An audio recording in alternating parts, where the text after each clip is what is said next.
Yes, Agent Number 5, of course. Right in Lafayette Square, across from the White House. Midnight? That should be good. Keep it undercover. We're overhearing our friend Juan Williams get the latest exclusive information from a source in the intelligence world, because what we're going to talk about him with this week is, of course, President-elect Obama has made his selection for the man he wants to be the next head of the Central Intelligence Agency, and it's a man who has no experience in intelligence, at least directly, although an intelligent man. I'm sure Leon Panetta, former California congressman who was White House chief of staff. What's the reaction been in the Senate and the House and in the intelligence community? Well, the president-elect's announcement definitely smacked of someone who knows the dark arts, because here was an announcement that he kept secret. He didn't tell Dianne Feinstein, who's the incoming chairwoman of the Senate Intelligence Committee. He didn't tell Jay Rockefeller, who's the outgoing chair. He didn't tell Kit Bond, who's the senior Republican. So the initial response was, no, hell no.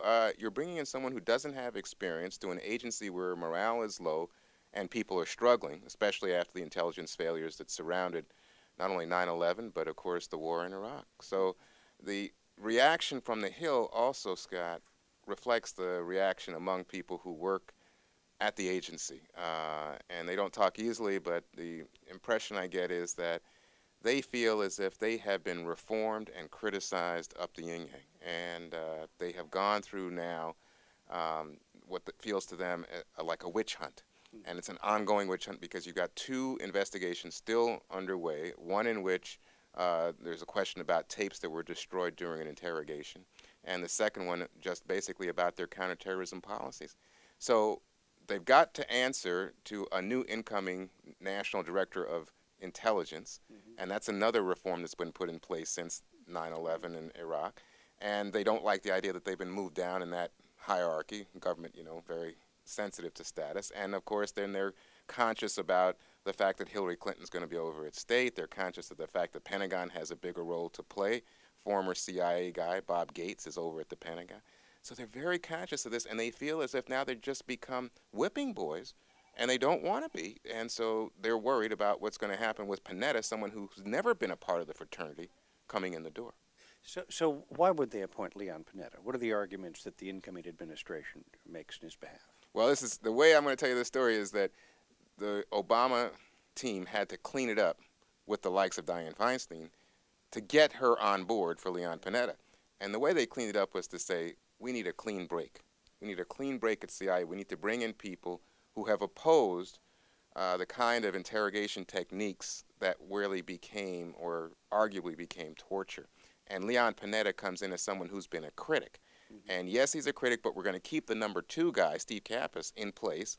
And Kappas has been there now for, 2 administrations. And so they feel as if, he's the insider, and working with Leon Panetta, we can have change. Now, and I must say there was a little bit of arm twisting, if not torture, Scott, that went with this. Because they're opposed to torture. Yeah. Because Senator Feinstein and Rockefeller were quickly told, wait a second, are you for torture, or are you against torture? Don't you want someone with a new critical attitude coming into CIA, or do you just want to continue the past? And suddenly those Democrats, fearful that they would be postured as supporters of what had happened in the past, began to change their tune. There, over the years, some people in the agency have made the argument that only someone who knows that world can actually reform and change the place, because they think somebody coming in from the outside will just be eaten alive. Well, that certainly was the case, and Porter Goss had been a CIA guy, then, of course, gone to Congress, and then President Bush brought him in, and Porter Goss never got traction.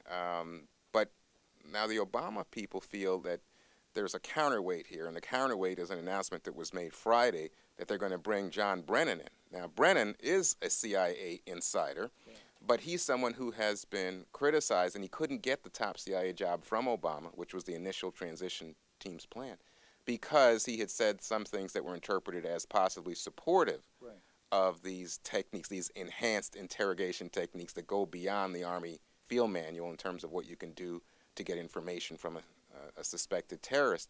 So he couldn't get the top job, but now Brennan will be at the White House, and he will be in charge of counterterrorism policy out of the White House. And so, again, here's another source that CIA people can feel is making their case directly to the president. Okay, thank you. We'll talk to you next week. It's a deal. Skip. What kind of buying plan do you get on that shoe phone, by the way? Well, you know what? Yeah.